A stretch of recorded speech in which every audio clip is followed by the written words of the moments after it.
وعلى حبیبہ الکریم اما بعد فاعوذ باللہ من الشیطان الرجیم بسم اللہ الرحمن الرحیم اقیموا الصلاۃ وآتوا الزکاۃ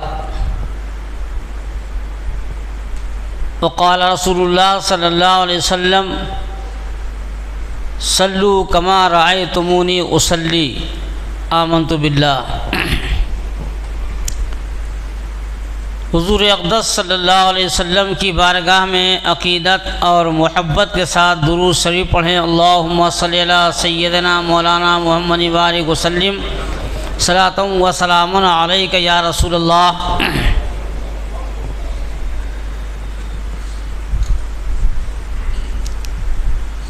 اللہ تعالیٰ کا بہت بڑا کرم ہے کہ اس نے ہمیں اشرف المخلوقات یعنی انسان بنایا، اور اس سے بھی بڑا کرم ہے کہ اس نے اپنے پیارے حبیب صلی اللہ علیہ وسلم کی امت میں داخل فرما کر مسلمان بنایا۔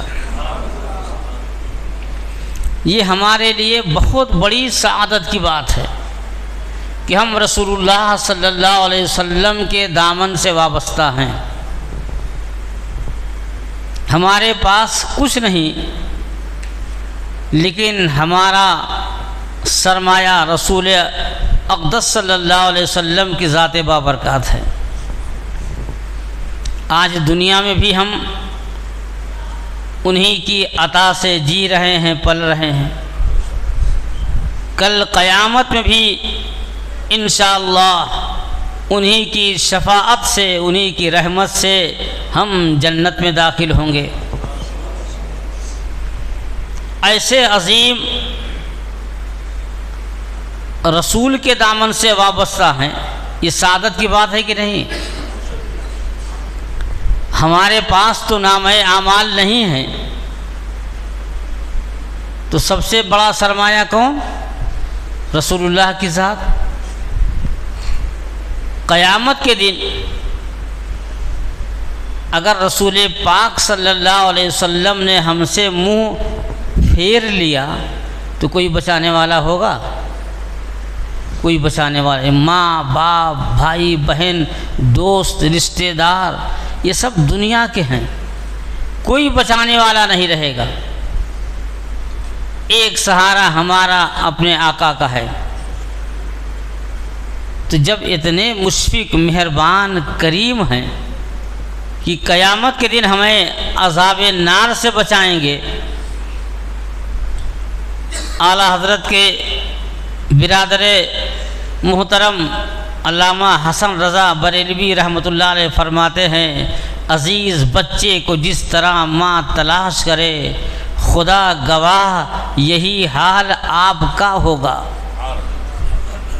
تو اتنے مشفق مہربان رسول ہیں، تو ان کے بتائے ہوئے طریقے پر ہمیں عمل کرنا چاہیے کہ نہیں؟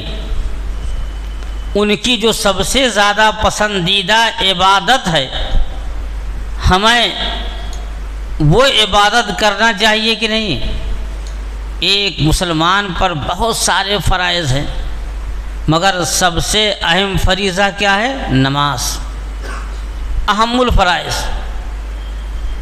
رسول پاک صلی اللہ علیہ وسلم نے خود بھی نماز کی پابندی فرمائی ہے، اور اپنی امت کو نماز کی پابندی کرنے کا حکم دیا ہے۔ قرآن مقدس میں بھی نماز کی ادائیگی کا حکم ہے کہ اقیموا الصلاۃ، نماز قائم کرو۔ حدیث شریف پہ بھی ہے، ہم تو 5 وقت کی نماز پڑھتے ہیں، ہمارے آقا صلی اللہ علیہ وسلم 6 وقت کی نماز پڑھتے تھے۔ پنجگانہ تو یہی ہے، نماز تہجد بھی آقا پر فرض تھی۔ حضور اقدس صلی اللہ علیہ وسلم طائف میں تشریف لے گئے، آپ کے ساتھ وہاں تکلیف دہ مناظر پیش آئے، لوگوں نے پتھر برسائے، جسم مبارک زخموں سے چور ہو گیا۔ آپ کے نالین پاک میں خون بھر گیا۔ پہاڑوں کے مامور فرشتے آئے، کہا یا رسول اللہ آپ اجازت دے دیں تو میں ان ظالموں کو پہاڑوں سے پیس کے رکھ دوں، مگر ہمارے آقا صلی اللہ علیہ وسلم نے ان کے لیے بد دعا نہیں دی۔ کہیں تاریخ میں ہے کہ سرکار نے بد دعا دی؟ نہیں، بس دعا دی کہ اللہ انہیں ہدایت عطا فرما دے، یہ مجھے نہیں پہچانتے۔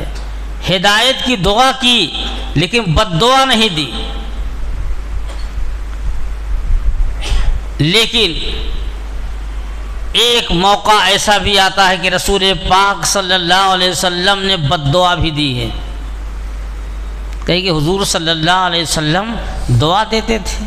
بہت مشہور شعر ہے کہ گالیاں کھا کے دشمن کو جو دیتے تھے دعا، مرحبا صلی اللہ صلی اللہ صلی اللہ، تو ہمارے آقا گالی بھی کھا کر کے دعا دیتے تھے، زخم سہ کر کے بھی دعا دیتے تھے، بد دعا نہیں دیتے تھے۔ لیکن تاریخ میں ایک ایسا موڑ آتا ہے کہ رسول پاک صلی اللہ علیہ وسلم نے بد دعا دی ہے۔ غزوہ خندق کا موقع ہے، غزوہ احزاب بھی جسے کہتے ہیں۔ مدینہ منورہ میں جب آقا ہجرت کر کے تشریف لے گئے، کفار مکہ مدینہ منورہ پر حملہ آور ہوئے۔ حضور اقدس صلی اللہ علیہ وسلم نے صحابہ کرام سے یہ مشورہ کیا کہ کفار حملہ کرنے کے لیے آنے والے ہیں، کیسے ان کی حفاظت کی جائے۔ حضرت سلمان فارسی رحمۃ اللہ علیہ نے مشورہ دیا کہ یا رسول اللہ مدینے کے قریب خندق کھود دی جائے۔ بہت مشہور واقعہ ہے۔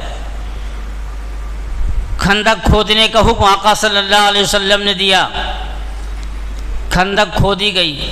بہت ایمان افروز بات یہاں بھی ہے کہ خندق کھودنے میں ایک چٹان ایسی بھی آ گئی کہ ٹوٹ نہیں رہی تھی۔ صحابہ کرام آئے، کہا یا رسول اللہ ایک چٹان آ گئی ہم سے نہیں ٹوٹتی ہے۔ حضور صلی اللہ علیہ وسلم خود تشریف لے گئے اور کدال لیتے ہیں اور 3 مرتبہ میں پوری چٹان چور چور ہو جاتی ہے۔ دیکھیے صحابہ کرام جس کام سے عاجز آ جاتے ہیں تو کہاں عرض کرتے ہیں؟ رسول اللہ کی بارگاہ میں۔ اگر صحابہ کرام رسول اللہ کو اپنی طرح بشر سمجھتے تو رسول اللہ کی بارگاہ میں آ کر یہ عرض کرتے کہ یا رسول اللہ چٹان ہم سے نہیں ٹوٹ رہی ہے، یہ تو نہیں کہا۔ یہ کہتے ہیں یا رسول اللہ چٹان ہم نہیں توڑ پا رہے ہیں۔ گویا ان کا یہ عقیدہ تھا کہ جو کام ہم سے نہیں ہو سکتا ہمارے آقا صلی اللہ علیہ وسلم اسے کر دکھائیں گے۔ حضور صلی اللہ علیہ وسلم نے چٹان کو چور چور کر دیا۔ پھر ایسا موڑ آ گیا، دونوں طرف سے فوجیں آمنے سامنے ہیں، نماز ادا کرنے کا موقع نہیں تھا۔ اگر نماز ادا کرتے تو خطرہ یہ تھا کہ دشمن مدینہ منورہ پر غالب آ جاتے۔ حضور صلی اللہ علیہ وسلم نے بیداری کی حالت میں چند نمازیں قضا فرما دی، لیکن یہ بلا عذر نہیں تھا۔ نماز چھوڑنا یہ عذر کی وجہ سے تھا کہ بلا عذر کے تھا؟ عذر تھا، مدینہ منورہ کی حفاظت کی وجہ سے تھا۔ اللہ تعالیٰ نے اپنے پیارے حبیب صلی اللہ علیہ وسلم کو فتح عطا فرمائی، اور جب فتح ہو گئی سب سے پہلا کام حضور صلی اللہ علیہ وسلم نے کیا کیا؟ چھوٹی ہوئی نمازیں ادا فرماتے ہیں۔ ظہر، عصر، مغرب قضا نماز آپ نے ادا فرمائی۔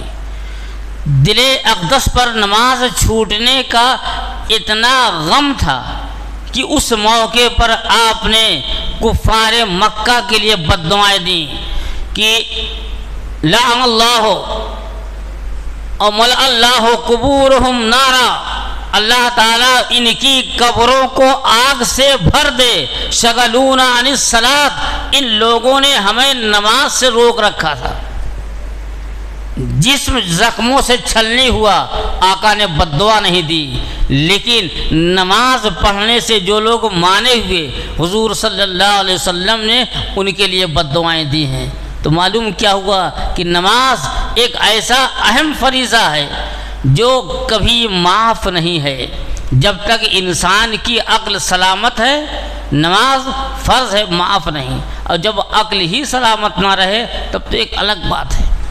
اگر کھڑے ہو کر کے پڑھنے کے لائق نہیں، بیٹھ کر پڑھیے، بیٹھ کر پڑھنے کے لائق نہیں تو لیٹ کر کے پڑھیے، مگر عقل و ہوش کے ہوتے ہوئے نماز معاف نہیں ہے۔ اور یہاں تک کہ اگر کسی مجبوری سے چھوٹ جائے تو اس کی قضا بھی کرنی ہے۔ وضو کرنے میں تکلیف ہے، ٹھنڈے پانی سے تکلیف ہو رہی، گرم پانی سے وضو کیجئے، ٹھنڈا یا گرم دونوں پانی سے تکلیف ہے تو تیمم کر کے نماز پڑھ لیجئے، مگر نماز پڑھنا ہی ہے۔ ہمارے بہت سے بھائی نماز تو پڑھتے ہیں لیکن صحیح طریقے سے نہیں پڑھتے، بس مسجد میں آئے نماز پڑھے چلے گئے، انہیں نماز سیکھنے کی فرصت ہی نہیں رہتی، حالانکہ یہ کوئی عذر نہیں ہے۔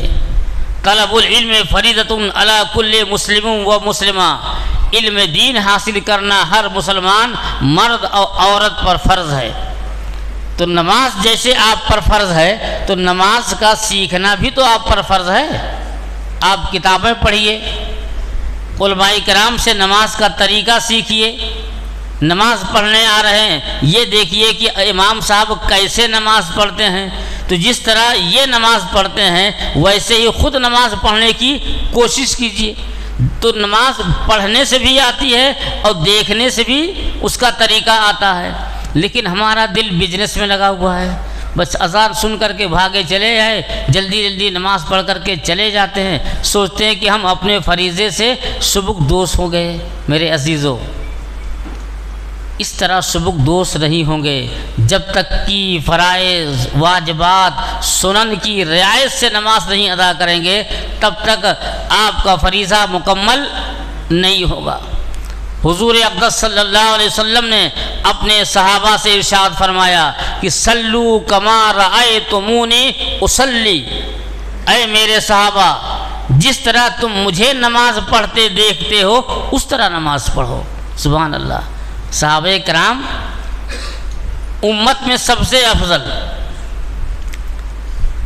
انبیاء کرام کے بعد صحابہ سے افضل کوئی نہیں، بڑے سے بڑا ولی ہو، کتب ہو، ابدال ہو، کسی صحابی کے برابر نہیں ہو سکتا۔ اور یہ بھی یاد رکھیے صحابہ کرام کوئی بھی ہوں لیکن کسی کی شان میں ادنا سے گستاخی نہیں ہونی چاہیے۔ ہمارے لیے ہر صحابی واجب التعظیم، قابل احترام ہیں۔ ہم صحابہ سے کیوں محبت کرتے ہیں؟ بھئی ہم اہل بیت سے محبت اس لیے کرتے ہیں کہ یہ رسول پاک صلی اللہ علیہ وسلم کے خاندان کے ہیں، اور صحابہ سے اس لیے محبت کرتے ہیں کہ انہوں نے ایمان کی حالت میں آقا کی زیارت کی ہے اور ایمان کی حالت میں ان کا خاتمہ بھی ہوا ہے۔ تو ہماری عقیدت اور محبت کا سر چشمہ رسول اللہ کی ذات، جو رسول اللہ صلی اللہ علیہ وسلم کے جگر کے ٹکڑے ہیں، وہ بھی ہمارے نزدیک واجب التعظیم، اور جو رسول اللہ صلی اللہ علیہ وسلم کے صحابی ہیں جنہوں نے اپنی جان مال سب کچھ رسول اللہ پر قربان کر دیا، وہ بھی ہمارے لیے واجب التعظیم ہیں۔ آج ہم ایک عجیب و غریب ماحول سے گزر رہے ہیں، کچھ لوگ صحابہ کرام کے خلاف زبان کھولنے پر آ گئے ہیں۔ میں ایک ہی جملہ عرض کرنا چاہتا ہوں کہ کسی کے بہکاوے میں نہیں آنا چاہیے۔ ہمارے لیے قرآن اور حدیث ہے۔ قرآن نے تمام صحابہ کرام کے بارے میں ارشاد فرمایا، رضی اللہ عنہم ورضوا عنہ، اللہ ان سے راضی، وہ اللہ سے راضی۔ سبحان اللہ۔ جب اللہ کا یہ ارشاد ہے کہ اللہ ان سے راضی، وہ اللہ سے راضی، تو ہم بیچ میں کون ہوتے ہیں کسی صحابی کی شان میں عیب نکالنے والے۔ اور دوسری آیت میں ارشاد فرمایا، قرآن مقدس کا ارشاد ہے کہ اللہ تعالیٰ نے سب کو بخش دیا ہے، کلن وعد اللہ الحسنی، اللہ نے سارے صحابہ کے ساتھ بھلائی کا وعدہ فرمایا ہے۔ یہ کون فرما رہا ہے؟ اس میں وہ اہل بیت جو صحابی بھی ہیں جنہوں نے رسول اللہ کی زیارت کی ہے وہ بھی داخل ہے، اور وہ حضرات جو اہل بیت سے نہیں لیکن رسول اللہ کی زیارت سے مشرف ہے وہ بھی داخل ہے۔ کلن وعد اللہ الحسنی، اللہ نے سارے صحابہ کے ساتھ بھلائی کا وعدہ فرمایا ہے، تو ہمارے لیے ہر صحابی قابل احترام واجب التعظیم۔ ہم خود گناہوں میں ڈوبے ہوئے ہیں، ہم کون ہوتے ہیں کسی بزرگ، کسی ولی یا کسی صحابی کی شان میں گستاخی کرنے والے؟ یہ مثل مشہور ہے کہ چاند یا سورج پر تھوکنے والے کا تھوک اس کے منہ پر واپس آتا ہے۔ اللہ تعالیٰ کسی بھی بزرگ، کسی بھی ولی، کسی بھی صحابی کی شان میں بے ادبی سے ہمیں محفوظ فرمائے۔ تو میں یہ عرض کر رہا تھا کہ آقا نے فرمایا کہ سلو کما رأیتمونی اصلی، تم جیسے مجھ کو نماز پڑھتے دیکھتے ہو ویسے ہی نماز پڑھو۔ تو ہمیں تو نماز پڑھنے کے لیے رسول اللہ صلی اللہ علیہ وسلم کے بتائے ہوئے طریقے کو سیکھنا ہے نا۔ صحابہ کرام سے پوچھنا ہے کہ آقا صلی اللہ علیہ وسلم کیسے نماز پڑھتے تھے۔ تابعین اعظام جنہوں نے رسول اللہ کو نہیں دیکھا، صحابہ کو دیکھا ہے، جب کوئی صحابی تابعی کے ہاں جاتے تو وہ لوگ اکٹھا ہوتے، کتنی محبت پوچھتے، اچھا یہ بتاؤ ہمارے آقا صلی اللہ علیہ وسلم کیسے وضو فرماتے تھے؟ یہ دین کی بات سیکھنے کا جذبہ ہے کہ نہیں؟ کہتے یہ بتاؤ ہمارے آقا صلی اللہ علیہ وسلم کیسے نماز پڑھتے تھے؟ حضرت انس ہوں یا حضرت ابو ہریرہ ہوں یا دوسرے مقدس صحابی ہیں، وہ پانی منگواتے، وضو کرتے اور کہتے کہ رسول اللہ صلی اللہ علیہ وسلم کے وضو کا یہی طریقہ تھا۔ نماز پڑھتے، تابعین صحابی کو نماز پڑھتے ہوئے دیکھتے، بعد میں وہ ارشاد فرماتے جیسے میں نے نماز ادا کی ہے یہ رسول اللہ صلی اللہ علیہ وسلم ایسے نماز ادا فرماتے تھے۔ یہ دین ہم تک رسول اللہ سے صحابہ نے سیکھا، صحابہ سے تابعین نے سیکھا، تابعین سے تبع تابعین نے سیکھا، ایسے ہی بزرگوں سے ہوتے ہوئے یہاں تک پہنچا ہے۔ اور الحمدللہ ہم اہل سنت و جماعت ہیں، ہم بزرگوں کے ماننے والے ہیں، ہم تو تقلید کرنے والے ہیں، بزرگوں کے ماننے والے ہیں، تو اسی طریقے سے نماز ادا کریں گے تب تو نماز ادا ہوگی۔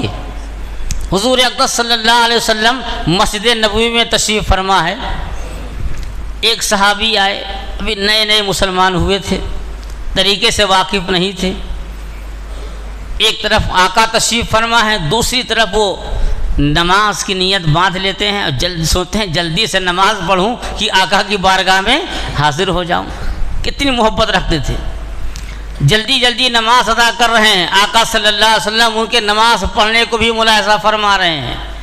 جب نماز پڑھ کر کے آئے، عرض کرتے ہیں السلام علیکم، آقا صلی اللہ علیہ وسلم فرماتے ہیں وعلیکم السلام، قم فصلی فإن لک لم تصلی، جاؤ دوبارہ نماز پڑھو تمہاری نماز نہیں ہوئی۔ گئے پھر نماز پڑھے، آقا صلی اللہ علیہ وسلم پھر دیکھنے لگے کہ یہ کیسے نماز پڑھ رہے ہیں، پھر آئے، پھر نماز پڑھنے، پھر سلام کیا، آقا نے جواب دیا، فرماتے ہیں جاؤ دوبارہ پڑھو تمہاری نماز نہیں ہوئی۔ گئے پھر پڑھ کر کے آئے، پھر سلام عرض کرتے ہیں، پھر آقا نے وہی جواب ارشاد فرمایا کہ جاؤ دوبارہ پڑھو تمہاری نماز نہیں ہوئی۔ وہ عرض کرتے کہ یا رسول اللہ کس طرح نماز پڑھوں؟ حضور اقدس صلی اللہ علیہ وسلم نے ارشاد فرمایا کہ جب نماز پڑھنے کا ارادہ ہو تو اچھی طرح وضو کرو۔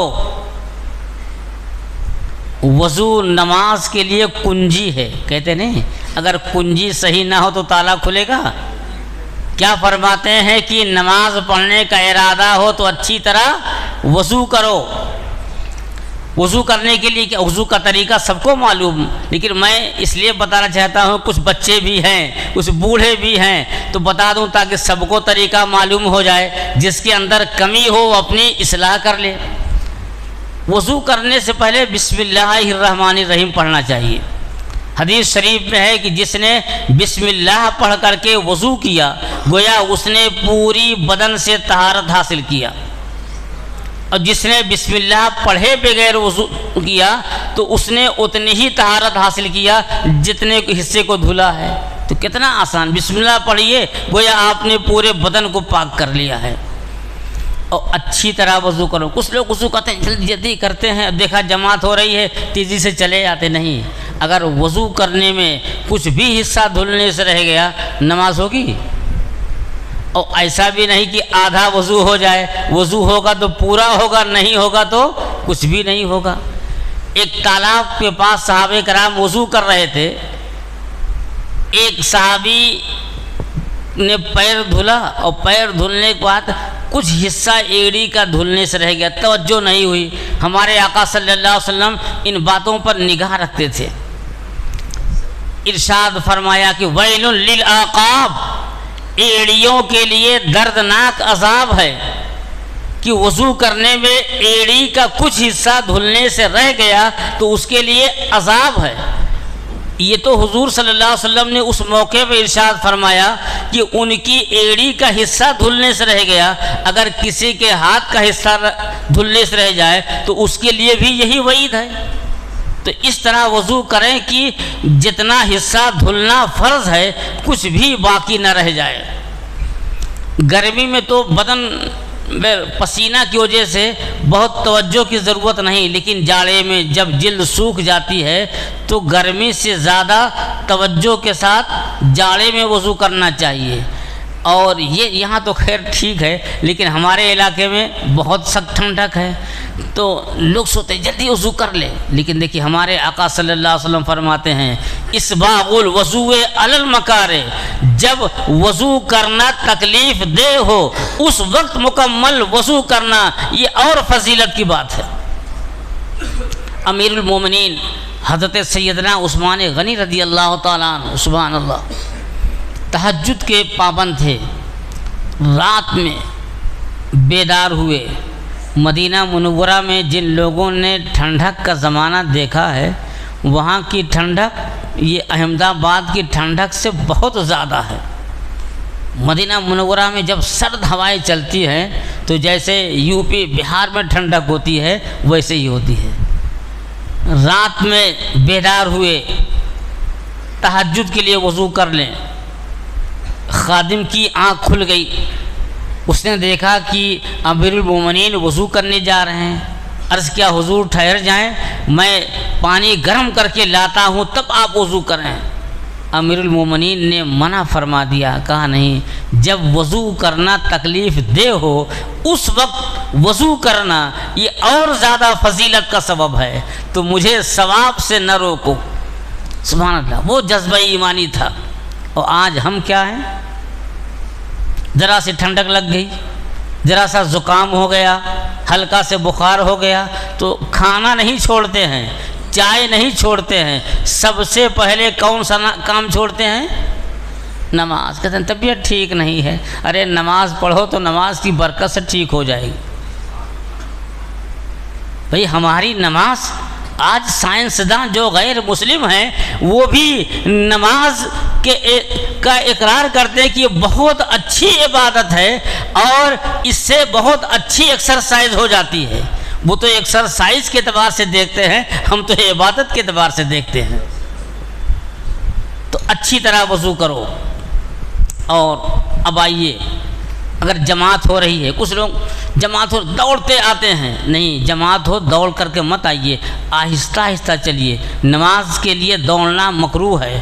آقا فرماتے ہیں علیکم السکینۃ والوقار، جب تم مسجد میں آؤ تو وقار اور اطمینان کے ساتھ آؤ۔ اب امام صاحب کو دیکھا رکوع میں ہے، جلدی سے نیت باندھ لیا، اب آستین کھینچ کر کے صحیح کر رہے ہیں، نہیں، یہ نماز اس طرح مکروہ ہوگی۔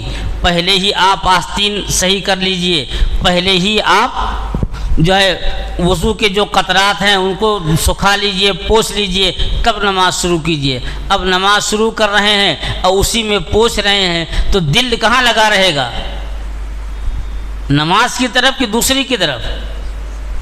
یہ نماز سے دل بڑھ جائے، نماز کی حالت میں اب داڑھی صحیح کر رہے ہیں، پوچھ رہے ہیں، آستین صحیح کر رہے ہیں، اسے نماز سے کیا کہیں گے؟ داڑھی سے کھیلنا کہیں گے، اسے کپڑوں سے کھیلنا کہیں گے۔ فقہا فرماتے ہیں نماز کی حالت میں داڑھی صحیح کرنا اور کپڑا صحیح کرنا یہ مکروہ ہے۔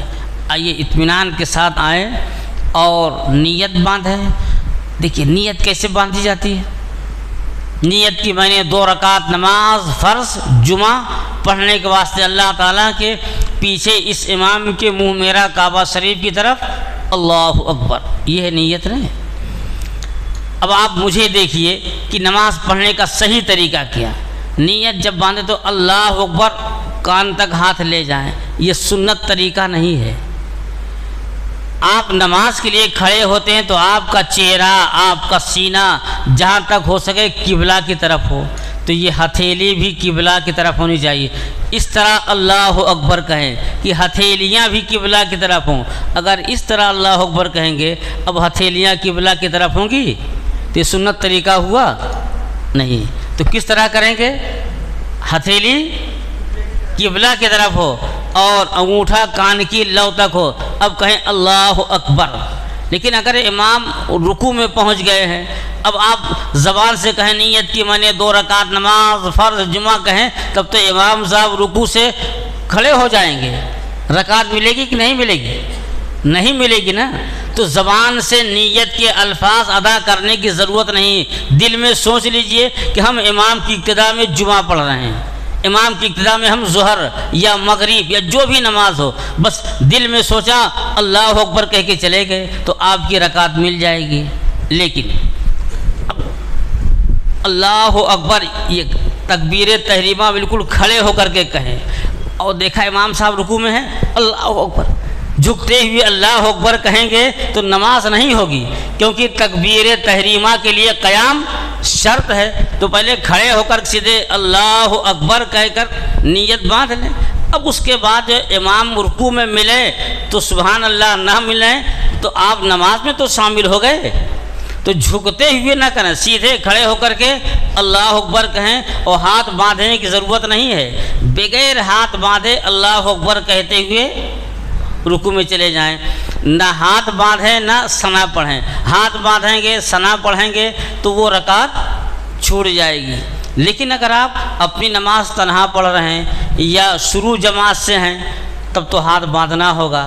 تو اللہ اکبر کہہ کے ہاتھ کیسے باندھیں گے؟ یہ دیکھیے، یہ 3 انگلیاں ہیں، اس کو یہاں رکھیے اور انگوٹھا اور یہ انگلی دیکھیے ادھر، یہ ادھر رہے اور یہ دیکھیں، اور کہاں باندھیں گے؟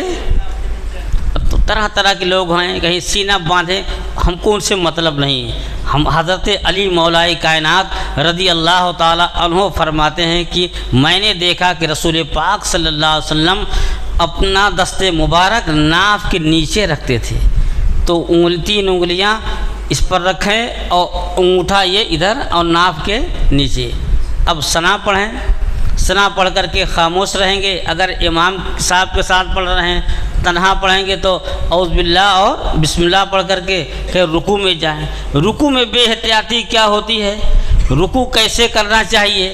آپ میرا یہ ہاتھ دیکھیں، یہ دیکھیں سر ہے، یہ پیٹھ ہے اور یہ پچھلا حصہ، جیسے یہ برابر ہے اس طرح رکوع کرنا چاہیے۔ اور بس تھوڑا سا جھکے بس کھڑے ہو جاتے ہیں۔ یہ تعدیل ارکان نہیں، یہ رکوع کا صحیح طریقہ نہیں ہے۔ بالکل سر، پیٹھ اور پچھلا حصہ کیا ہو؟ برابر ہو۔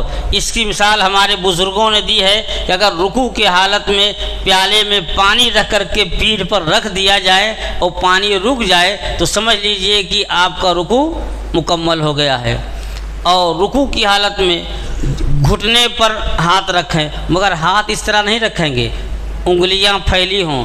نماز میں یہ رکوع ہی ایک حالت ہے جہاں انگلیاں بکھری ہوتی ہیں، اور گھٹنے کو پکڑے رہتے ہیں، تو کم از کم 3 مرتبہ سبحان ربی العظیم پڑھے، یا امام صاحب جب تک امام سے پہلے نہ رکوع میں جائیں نہ امام سے پہلے سر اٹھائیں، اور اپنا الگ پڑھ رہے ہیں تو چاہے 3 مرتبہ یا 5 جیسے اللہ تعالیٰ توفیق دے۔ تو رکوع سے اچھا ہاں کسی کی کمر میں بہت تکلیف ہے، گھٹنے میں بہت تکلیف ہے کہ اس طرح نہیں کر سکتا، تو ظاہر ہے کہ جو مجبور ہے وہ معذور ہے، لیکن جو معذور نہیں ہے وہ سنت کے مطابق ادا کرے، رکوع سے بس سیدھا کھڑا ہو جائے، سمع اللہ لمن حمدہ۔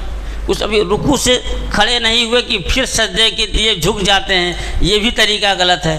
رکوع سے اب آپ کھڑے اور دیکھیں جس میں حرکت ہو رہی ہے تو حرکت نہیں ہونی چاہیے، بس رکوع سے سیدھے کھڑے ہو جائیں۔ دیکھیے اس وقت کوئی حرکت ہے، جب سیدھے کھڑے ہو گئے اب اس کے بعد جو ہے اللہ اکبر کہتے ہوئے سجدے میں جائیں۔ سجدے میں بھی بہت بے احتیاطی ہوتی ہے، سجدے میں پہلے کون سا عضو لگنا چاہیے؟ ناک بھی اور پیشانی دونوں لگے، ایسا نہیں کہ صرف ناک لگ جائے پیشانی نہ لگے، یا پیشانی لگے اور ناک نہ لگے، ناک اور پیشانی دونوں۔ ناک کی یہ نوک نہیں، ناک کی جو یہ ہڈی ہے یہ دبنا چاہیے، اس طرح سجدہ کرے کہ ہڈی بھی دب جائے اور یہ پیشانی رگڑیے نہیں، کچھ لوگ رگڑتے ہیں، الحمدللہ ہم اہل سنت کے مطابق کرتے ہیں، رگڑتے نہیں ہیں۔ اور انگلیاں کہاں ہوں؟ قبلہ کی طرف، یہ دیکھیے اب اس طرح انگلیاں سب قبلہ کی طرف ہوں گی، اگر انگلیاں پھیلی ہوں گی تو قبلہ کی طرف ہوں گی نہیں، سب انگلیاں اپنی طرف سمٹی ہوئی ہوں، اور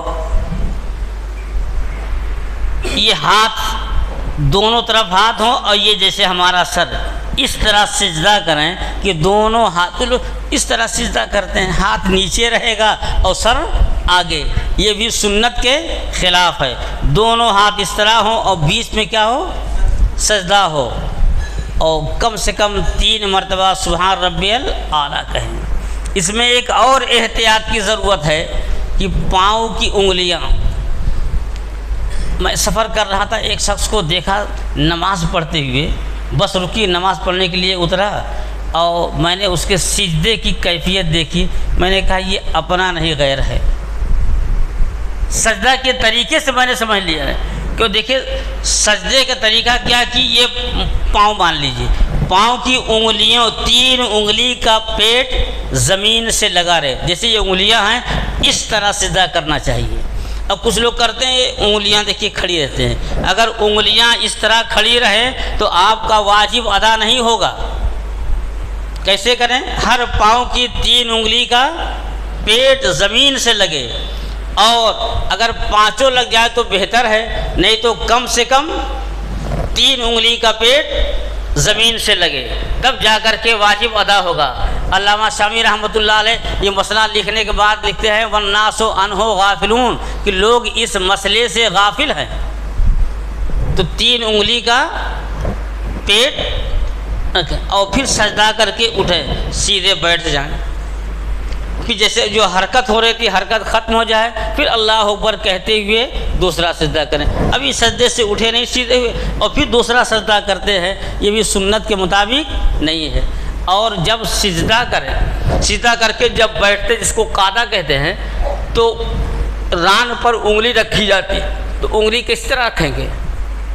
ایسے گھٹنے پر نہیں رکھیں گے، تب تو انگلیاں نیچے ہو گئی نہیں، ران کے اوپر ہاتھ رکھیں اور اس طرح ہاتھ رکھیں کہ انگلیاں بھی قبلے کی طرف ہوں، اس طرح نماز ادا کریں گے تو نماز آپ کی مکمل ہوگی۔ یہ تو وقت مختصر تھا، ٹائم ہو گیا۔ اور کرسی پر نماز، ہمارے اتر پردیش میں ہمارے علاقے میں مساجد میں کرسیاں نہیں ہوتی، یہ تو ہم گجرات جب آتے ہیں تب نماز میں یہ مسجدوں میں کرسیاں دیکھتے ہیں۔ کرسی پہلے ہی لائن سے لگا دی جاتی ہے نمازیوں کے انتظار میں۔ کرسی پر نماز پڑھنے کے مسائل پہ غور کیجیے۔ دیکھیے عبادت تو تکلیف دہ چیز ہے ہی ہے، بھئی روزہ رکھنے میں تکلیف ہے کہ نہیں؟ روزہ رکھنے میں تکلیف، آپ حج یا عمرہ کرنے جاتے ہیں تو پوچھئے کہ عمرہ کرنے میں صفا مروہ کے درمیان دوڑ لگائی جاتی، اس میں بھی تکلیف، طواف کرنے میں بھی تکلیف، اور حج میں تو اور تکلیف ہے۔ لیکن ہمارے آقا ارشاد فرماتے ہیں حفت الجنت علی المکارہ، کہ جنت تو تکلیف دہ چیزوں سے گھیر دی گئی ہے، تکلیف دہ چیزوں پر عمل کریں تو جنت میں داخلہ ہوگا۔ آپ گھر سے چلے آئے، اب کرسی پر ہم کھڑے ہو کے تقریر کرتے تو کچھ تکلیف ہوتی، بیٹھ کے تقریر کر رہے ہیں تو آرام مل رہا ہے، کرسی پر نماز پڑھیں گے تو آرام ملے گا۔ تو میرے عزیزو، نماز آرام کے لیے نہیں ہے، تکلیف برداشت کریں تاکہ جنت کے حقدار ہوں۔ ہاں، کچھ لوگ واقعی مجبور ہوتے ہیں، تو میں ایک ضابطہ بتا دیتا ہوں، ضابطہ یاد رکھیں تو مسئلہ حل ہو جائے گا، کہ ایک شخص ایسا ہے جو سجدہ نہیں کر سکتا، مثلا پیشانی میں تکلیف ہے، یا آنکھ کا آپریشن کرا لیا، ڈاکٹر نے جھکنے سے منع کیا ہے، یا گھٹنے میں تکلیف، بعض لوگوں کے ران میں جو راڈ لگا رہتا ہے وہ سجدہ نہیں کر سکتے، ایسے لوگ کرسی پر بیٹھ کر کے نماز پڑھ سکتے ہیں۔ یا کچھ لوگ ایسے ہیں جن کی کمر میں شدت کی تکلیف ہے، وہ کھڑے نہیں ہو سکتے، بس مسجد تو آ جاتے ہیں، تو جنہیں واقعی شرعی عذر ہے وہ کرسی پر نماز پڑھ سکتے ہیں، اور جو پیدل چل کر مسجد تک آ گئے اور رکوع سجدہ بھی کر سکتے ہیں، مگر تھوڑی سی تکلیف ہوگی، کرسی پہ بیٹھیں گے آرام ہوگا، تو ان کے لیے کرسی پر بیٹھ کر نماز پڑھنا جائز نہیں، نماز بھی پڑھیں گے اور فرض ادا بھی نہیں ہوگا۔ تھوڑی سی تکلیف برداشت کر لے، اور تاکہ نماز جو آپ کے اوپر فرض ہے آپ کا فریضہ ادا ہو جائے۔ اب کرسی کے بھی کئی ایک مسائل ہیں، کبھی کہیں جھگڑا ہو جاتا ہے۔ ابھی ہم گئے اسی گجرات ہی کے ایک علاقے میں، تو کرسیاں باہر برآمدے میں لگا دی جاتی ہیں، صف ایک دو صف نمازی ہوتے ہیں، پوری مسجد خالی ہوتی، کہتے نہیں یہ کرسی اندر نہیں آ سکتی ہے، کرسی پڑھنا تو باہر ہی پڑھو، یہ ذاتی ہے کہ نہیں؟ ہاں، کرسی کنارے رکھی جائے، یہ کب؟